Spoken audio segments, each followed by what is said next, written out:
लग्नानंतर होलीस प्रेम या मालिकेच्या येणाऱ्या पुढील भागात आपल्याला खूप मोठा आणि जबरदस्त ट्विस्ट पाहायला मिळणार आहे.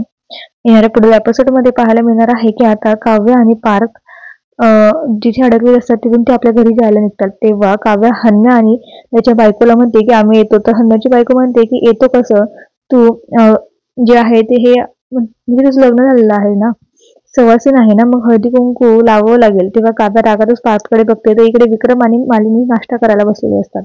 नंदिनी ही तिथेच असते. तेव्हा रम्या येते आणि नंदिनीला जे आहे ते सांगते की नंदिनी फक्त 12 तास शिल्लक आहे तुझ्याकडे आणि या 12 तासात जर तू पुरावे नाही आणलेस तर तुला काय करायचं आहे हे लक्षात ठेव. तर दुसरीकडे वसुंधरा ही जेलमध्ये दीपकला भेटायला गेलेली असते आणि दीपक जेव्हा समोर येतो तेव्हा दीपकला ती म्हणते की तूच आता मला यातून वाचवू शकतोस.